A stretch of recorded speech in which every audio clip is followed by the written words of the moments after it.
네. 귀한 날 주님의 전에 나오신 성도님들을 환영하고 축복합니다. 옆에 계신 분들과 이렇게 인사했으면 좋겠습니다. 잘 오셨습니다. 잘 오셨습니다. 네, 오늘 열왕기하 22장 8절로 13절의 말씀 가지고 부끄러움에서 얻는 것들이라는 제목으로 함께 말씀 나누었으면 좋겠습니다. 2023년 11월 9일 오후 5시 독일 베를린 샤를로텐부르크 지역에 있는 그루네발트역 한 승강장에는 독일 시민 100여 명이 모여서 촛불을 들고 있었습니다. 그들이 그곳에 모여서 촛불을 들었던 이유는 꼭 85년 전인 1938년 11월 9일 나치 정권이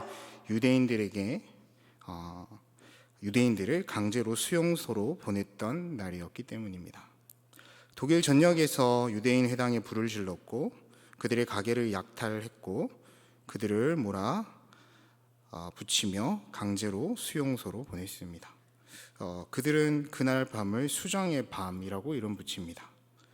이름만 듣는 이에게는 아름다운 날인가 싶을 수 있지만 그날의 일을 아는 그들에게는 이 이름은 결코 아름다운 이름일 수 없습니다.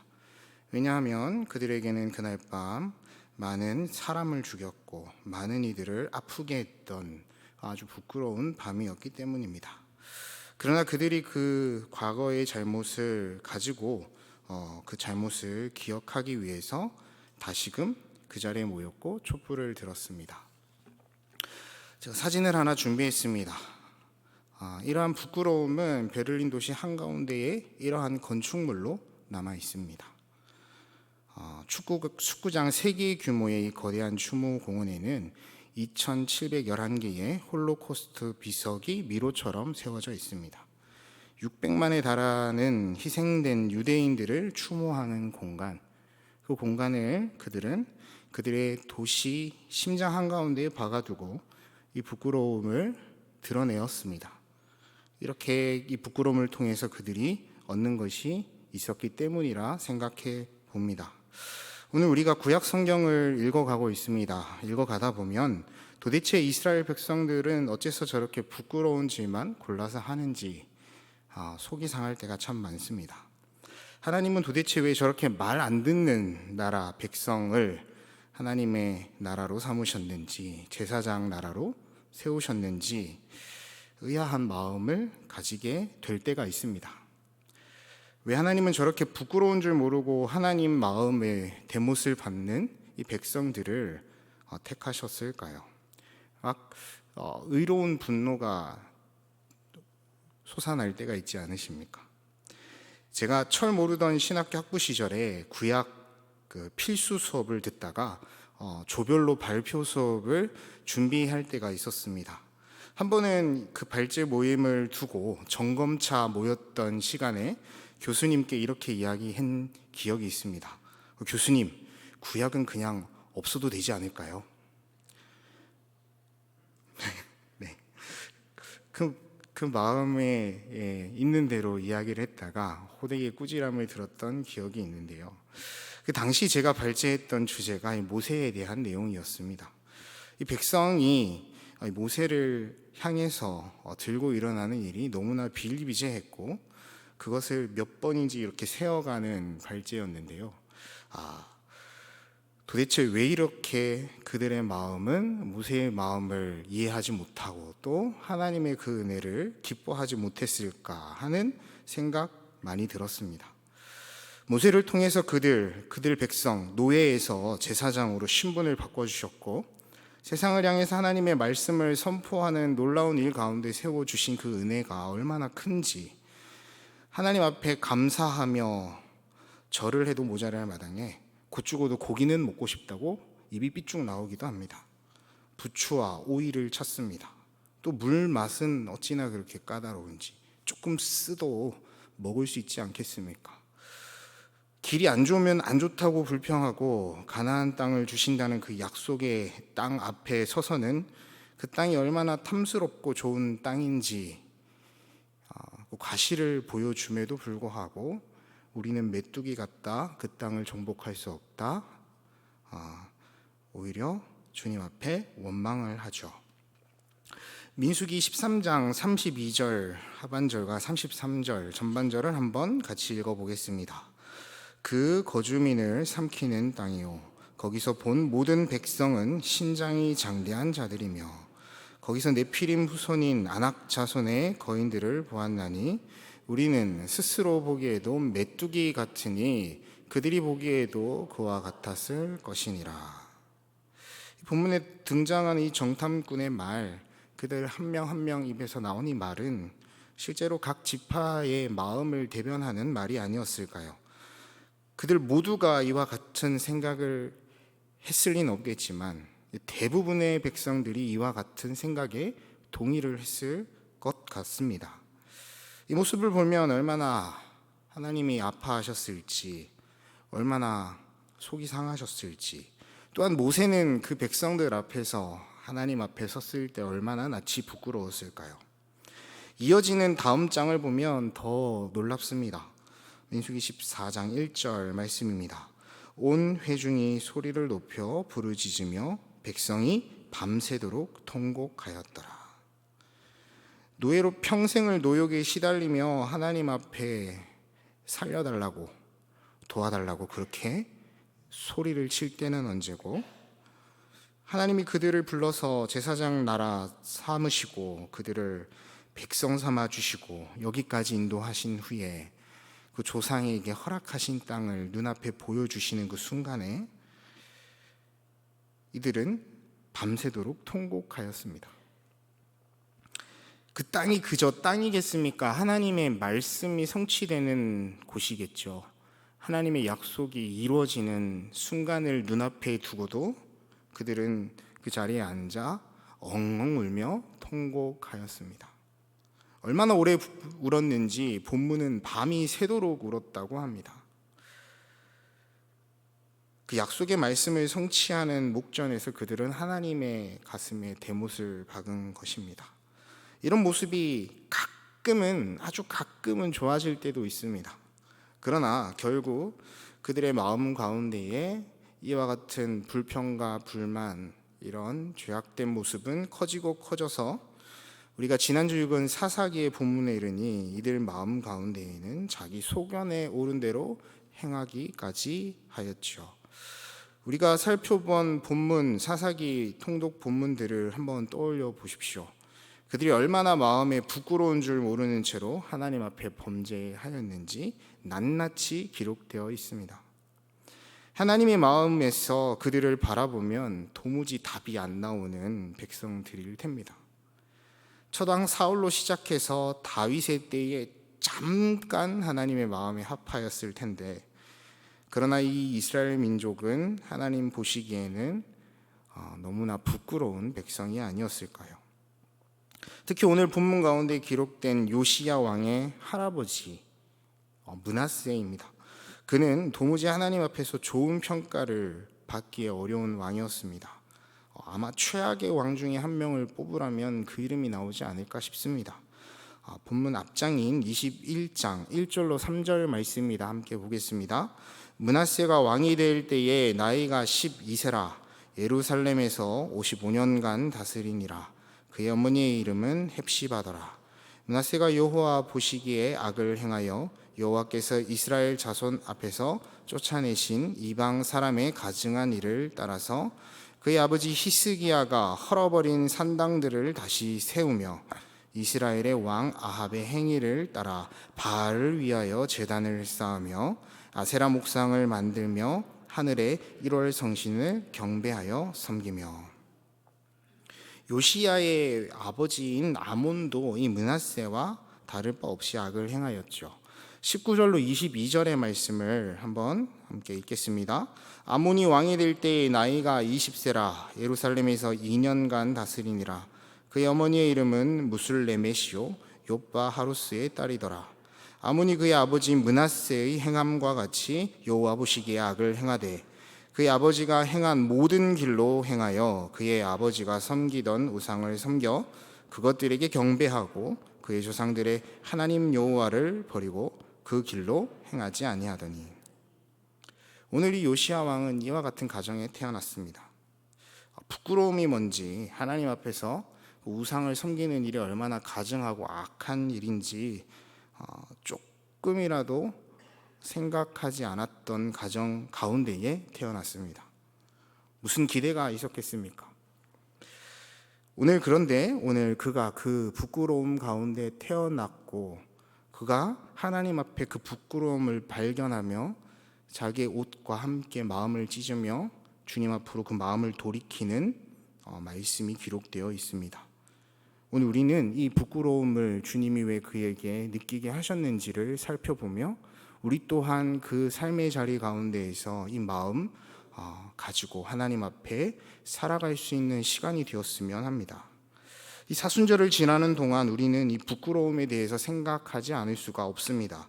우리는 하나님 앞에서 얼마나 온전한 삶으로 이 땅을 살아가고 있는가 하는 질문 앞에 우리를 두어야 하는 시간이 바로 이 사순절이기 때문입니다.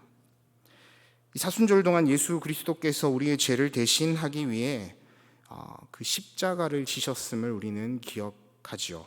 또 묵상합니다. 이 묵상함을 통해서 우리가 결국 발견하는 것은 우리가 하나님 앞에 얼마나 부끄러움이 많은 죄인인가 하는 것입니다. 예수 그리스도의 보혈이 우리를 얼마나 그 큰 죄 가운데서, 큰 부끄러움 가운데서 건져내시는 은혜였는지, 또한 얼마나 오래 참음의 결과였는지, 또한 얼마나 다함이 없는 사랑이었던지, 요한계시록 16장 15절 말씀은 이렇게 기록하고 있습니다. 함께 보겠습니다. 보라, 내가 도둑같이 오리니 누구든지 깨어 자기 옷을 지켜 벌거벗고 다니지 아니하며 자기의 부끄러움을 보이지 아니하는 자는 복이 있도다. 하나님은 우리 모두가 하나님의 복을 받아 누리기를 원하십니다. 그런데 그렇기에는 우리에게는 한 가지가 필요하죠. 예수 그리스도라는 옷이 아닐까요? 우리는 이 귀한 옷을 입음으로 벌거벗고 다니지 않아야 하는 사람들이 되었습니다. 왜냐하면 한없는 고통을 견디시며 이 부끄러움을 덮어주신 예수 그리스도의 피값, 그 보혈로 다시 태어난 사람들이기 때문이죠. 주님께서 우리의 이 모든 부끄러움을 대신하셨고 이 일을 위해서 십자가에 달리셨으며 그 갖은 고통과 고난을 견디셨다는 사실을 기억해야만 하는 시간, 바로 사순절입니다. 우리가 이 절기를 매년 반복하는 이유이기도 합니다. 그런데 이 절기를 살아가며 우리가 얼마나 온전하고 또 얼마나 부끄럽지 않은 모습으로 살아가고 있는지요, 우리 스스로에게 한번 물어야 되지 않겠습니까? 2001년에 미국 보스턴에 있었던 실화를 바탕으로 한 스포트라이트라는 영화가 있습니다. 이 영화는 아주 오랫동안 은폐되었던 천주교 사제들의 아동 성추행 문제를 밝혀내는 다큐멘터리 영화입니다. 이 사건의 실제 주인공으로 알려져 있는 게이건 신부는 30년에 걸쳐 130여 명의 어린이들을 성추행하는 믿기 어려운 파렴치한 짓을 저질렀습니다. 이에 대해 많은 기자들이 이렇게 질문하지 않을 수가 없었죠. 아니, 어떻게 성직자가 돼서 30년에 걸쳐서 이 짓을 할 수 있습니까? 이 질문에 대해서 그 노신부는 자기의 잘못을 인정하고 잘못했다고 고백합니다. 그러나 그 입술에서 떠나지 않는 말이 있습니다. 나는 성추행만 했다는 것입니다. 세상에 그것보다 더 악하고 더럽고 추한 게 얼마나 많은지 모릅니다. 그러나 나는 성추행만 했습니다. 사람을 죽이지도 않았고요. 이것이 부끄러움을 아는 사람의 모습은 아닐 것입니다. 감히 하나님의 사제로서 사람들 앞에서 그의 이름을 드러내야 하는 예수로 옷 입은 사람의 모습은 아니었을 것입니다. 서울경찰청 보도자료에 따르면 신학기 학교 폭력 예방 집중활동 기간, 말도 어렵습니다. 학교 폭력 예방 집중활동 기간을 운영한다고 합니다. 지난해 학교 폭력의 심각도를 나타내는 그 실태조사에 피해자의 응답률은 전년 대비해 0.2%가 늘었다고 하죠. 그래서 이와 같은 활동이 불가피하다고 합니다. 문제는 이와 같이 이 학교 폭력이라는 범죄에 가담하는 연령이 점점 낮아져서 이제는 만 10세에서 12세 초등생에게까지 이 일이 비일비재한 일이라고 합니다. 그들의 송치가 2019년 대비 132%가 늘었다고 합니다. 그런데 가해자들 마찬가지로 초등학생들이죠. 이들의 입에서 나오는 말을 들으면 우리는 더욱 가슴이 아프죠. 자기들이 촉법 소년이기 때문에 벌을 받지 않아도 된다고 당당하게 이야기를 합니다. 우리는 벌 받지 않는다라는 그 말 무슨 의미이겠습니까? 다시 말하면 부끄러움이 없다는 말입니다. 내가 벌을 받지 않으면 난 또 할 수 있다라는 말이 아니겠습니까? 우리는 이런 시대를 살아가고 있습니다.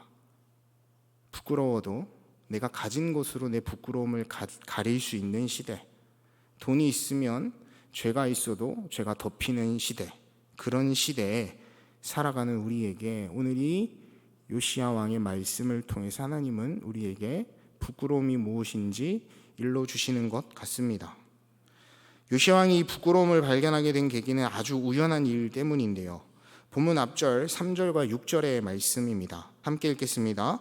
요시야 왕 18째 해에 왕이 무술람의 손자 아살리야의 아들 서기관 사반을 여호와의 성전에 보내며 이르되 너는 대제사장 hil기야에게 올라가서 백성이 여호와의 성전에 드린 은 곧 문지킨 자가 수납한 은을 계산하여 여호와의 성전을 맡은 감독자의 손에 넘겨 그들이 여호와의 성전에 있는 작업자에게 주어 성전에 부서진 것을 수리하게 하되 곧 목수와 건축자와 미장이에게 주게 하고 또 제목과 다듬은 돌을 사서 그 성전을 수리하게 하라. 그는 왕으로 즉위한 지 18년째 되던 해에 성전을 수리하게끔 하였습니다. 열왕기하 12장을 보면 요아스 왕 때 이 성전 수리가 처음 있었다라는 기록이 있는데요. 이 성전 수리 사업이 이 요시야 왕 때 또다시 언급이 됩니다. 열왕기상하, 역대기상하를 통틀어 찾아보아도 성전을 수리했다는 이 표현은 이 두 왕의 때에만 기록이 된 사건입니다. 2절 말씀을 통해서 왜 그가 이 성전을 수리하려고 했는지 우리는 한번 추측해 볼 수가 있습니다. 2절입니다. 요시야가 여호와 보시기에 정직히 행하여 그의 조상 다윗의 모든 길로 행하고 좌우로 치우치지 아니하였더라. 이 다윗의 길로 행한다는 것 어떤 의미인지 우리는 여러 가지 해석을 할 수 있겠습니다만 누구보다 예배를 사모했던 그 다윗의 마음을 우리가 요시야가 가졌다고 생각해 볼 수도 있을 것 같습니다. 그 다윗 왕의 길에서 벗어나지 않았다는 말은 요시야의 마음에 이 나라가 다시금 하나님을 예배하는 길로 들어서야겠다, 다시금 하나님을 예배하는 나라가 되어야겠다 하는 소망이 있었던 것이 아닐까요? 그래서 이제 그 성전을 보수하며 제대로 된 예배를 한번 드려보겠다, 그가 마음 먹었던 것은 아닐까요? 그리고 마침내 아주 이 우연한 성전 수리 사업 가운데에 하나님의 말씀을 발견합니다.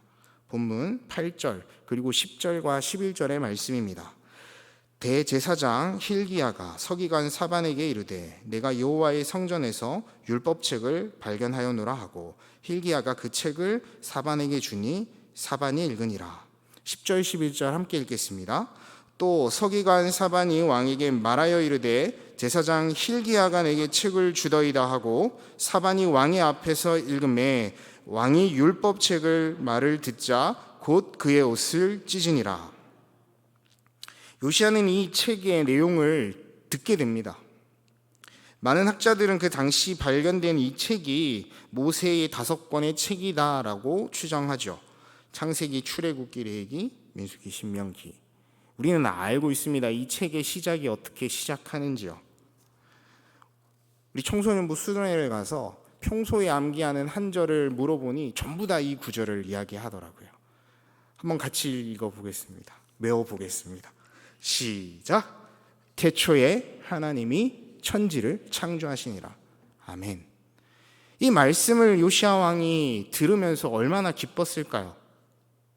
그렇구나, 내가 귀로 듣기만 했던 이 말씀이 실존의 말씀이구나, 이것이 진리구나, 이 일이 진실된 일이구나. 하나님이 이 말씀을 나에게 주셨구나. 얼마나 기뻤을까요? 덩실덩실 춤을 췄을 것 같습니다. 이제 진짜로 말로만 듣던 그 하나님이 통치하시는 나라를 내가 꿈꾸었는데 내가 이제 이 말씀대로 행한다면 이 나라 그 나라 될 수 있겠구나. 그런데 그 말씀을 끝까지 읽은 이후에 그 왕은 자신의 옷을 찢을 수밖에 없었습니다. 오늘 본문 11절 말씀입니다. 왕이 율법책의 말을 듣자 곧 그의 옷을 찢으니라. 요시야 왕은 발견한 하나님의 말씀을 통해서 희망을 본과 동시에 자신이 얼마나 하나님 앞에서 부끄러웠는지를 보게 되었습니다. 얼마나 큰 죄 가운데 허우적거리고 있었는지, 또 얼마나 고개를 들 수 없을 만큼 추하고 더러운 모습을 내 몸에 덕지덕지 붙이고 있었는지를 발견하게 된 것입니다.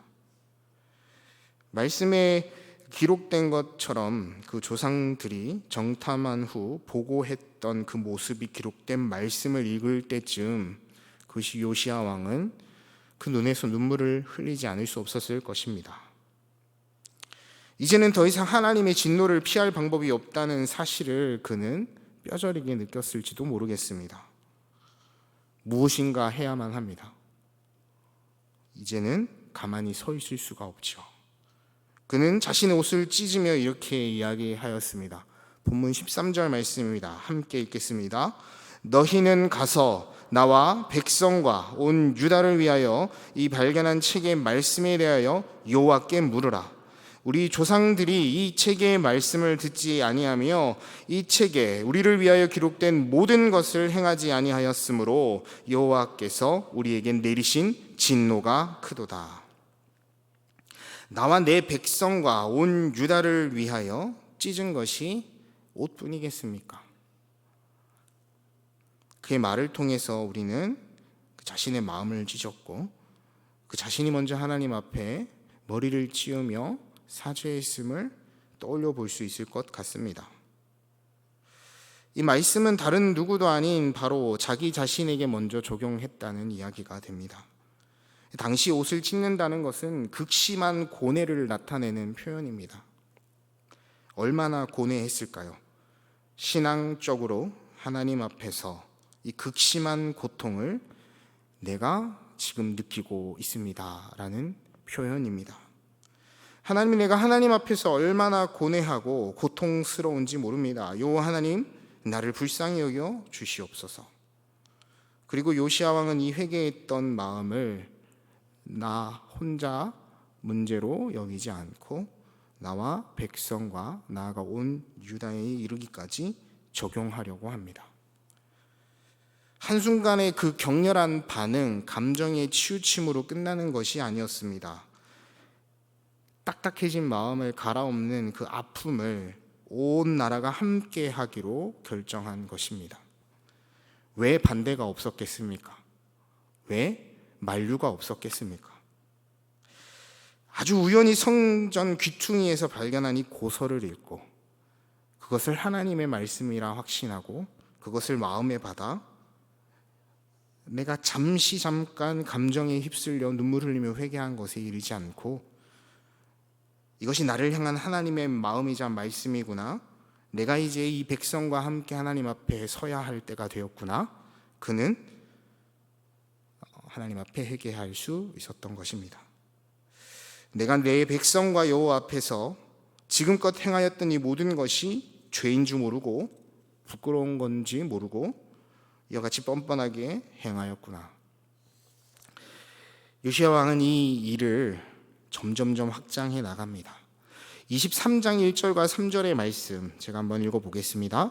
왕이 보내 유대와 예루살렘의 모든 장로를 자기에게로 모으고 이에 왕이 여호와의 성전에 올라가매 유다 모든 사람과 예루살렘 주민과 제사장들과 선지자들과 모든 백성이 노소를 막론하고 다 왕과 함께 앉으라.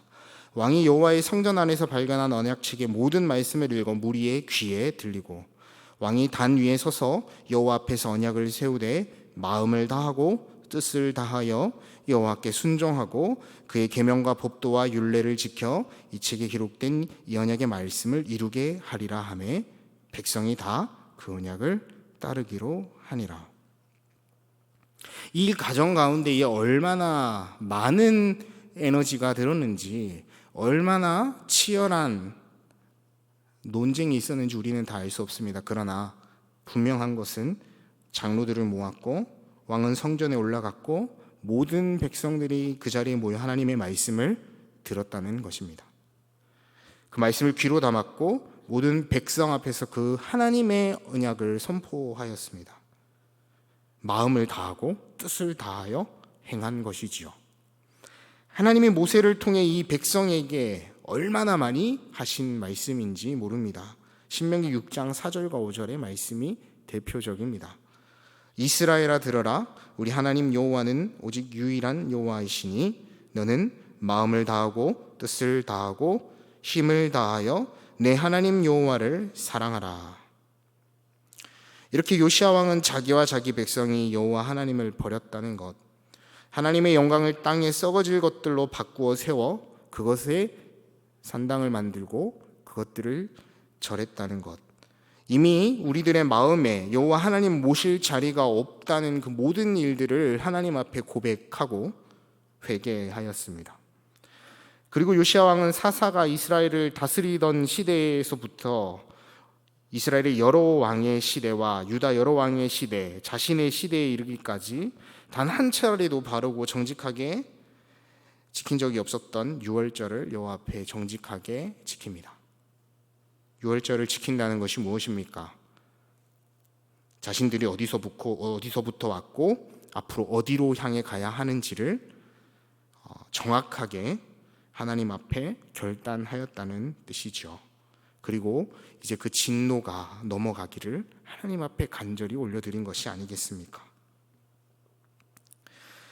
하나님 앞에 지금이라도 나의 마음속 우상들을 제하여 버리고 나의 잘못과 나의 부끄러움을 낱낱이 조아리며 나아가야 된다는 그 문제의 실마리가 오늘 이 말씀을 통해서 우리에게 들리는 것 같습니다. 부끄러운 죄의 문제, 우리가 하나님을 본능적으로 떠나려고 하는 우리의 악한 마음들, 나의 어떠함이 아니라 우리의 노력과 행위가 아니라 오직 하나님의 은혜로만 이것을 해결받을 수가 있습니다. 우리는 하나님 앞에 이것을 들고 나아갈 때라만 이 은혜를 누리는 자가 또한 될 수 있음을 기억해야 합니다. 오늘 우리가 가진 부끄러움이 무엇인지요? 우리는 어쩌면 예수 그리스도를 드러내는 것이 부끄럽지는 않습니까? 세상은 자기가 가진 것을 자랑하고 자기의 힘과 능력과 부귀영화를 드러내고 자랑하기를 즐거이 합니다. 그런데 우리는 무엇을 가진 자들인지 기억해야 합니다. 부끄러움을 덮는 힘과 그 권세, 모든 것이 담긴 예수 그리스도의 이름이 우리에게 있습니다. 베드로 사도의 이야기를 기억해 보았으면 합니다. 그가 성령의 충만함을 받고 이와 같이 이야기하죠. 은과 금은 내게 없거니와 내게 있는 이것을 내게 주노니 나사렛 예수 그리스도의 이름으로 일어나 걸으라. 그가 얼마나 주의 이름을 부끄럽게 여겼던 자였는지 우리는 기억해야 합니다. 작디 작은 계집종 앞에서 주의 이름을 부끄러이 여기며 주님을 향해 저주를 퍼부었던 이가 바로 베드로입니다. 우리는 말씀을 통해서 이 장면을 또한 볼 것이고 또한 생생하게 기억합니다. 그러던 그가 주의 성령을 충만히 받았을 때 내가 가진 것 예수의 이름밖에 없다 담대하게 선포하는 자가 되었습니다. 그런데 기억해야 할 것은 그가 받은 성령을 받은 그곳이 어디였는지요. 영적인 전쟁 한가운데에 그 예루살렘 성전에 함께 모여 예배했던 그 작디 작은 마가의 다락방이 아니겠습니까? 하나님께서 이 대구 땅 한가운데 삼덕교회를 세우신 까닭이 여기에 있지 않겠습니까?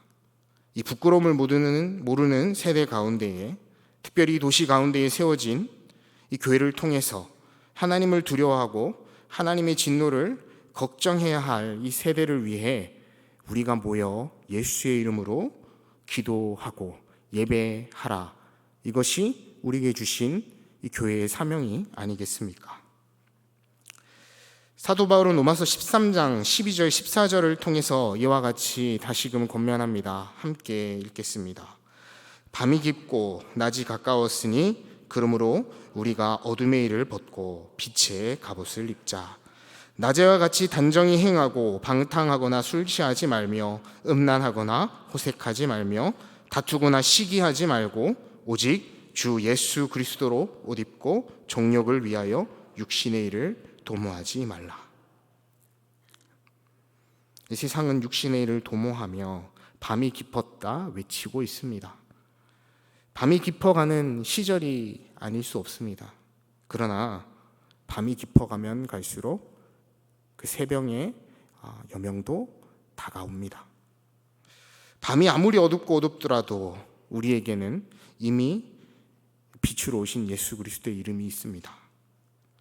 그 이름에는 힘이 있고 권세가 있고 능력이 있습니다.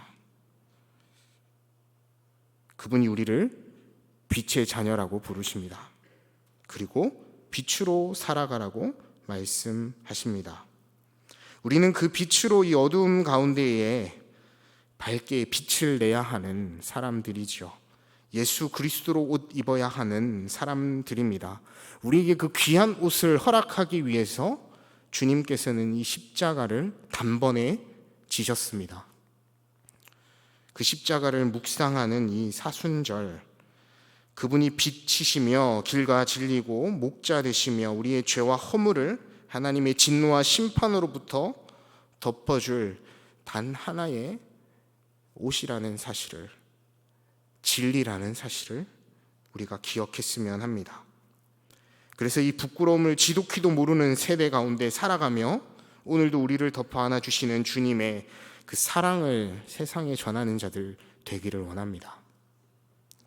엠마오로 가던 두 제자의 마음이 주님을 만나고 뜨거워졌습니다. 그리고 그들의 발걸음은 다시금 그 도시로 향하여 그 걸음을 옮기게 되었습니다. 그렇게 뜨거워진 마음을 품고 부끄러워 얼굴을 들지 못하는 이들을 향해서 예수 그리스도를 선포하는 그런 귀한 삶을 하나님 오늘 이 말씀 통하여 우리에게 주신다고 저는 생각합니다. 사랑하는 성도님들 모두가 이와 같은 부르심 가운데에 응답하며 이 한 주간 살아갈 수 있기를 간절히 바라며 기도합니다. 시간 함께 이 찬양 부르며 기도했으면 좋겠습니다.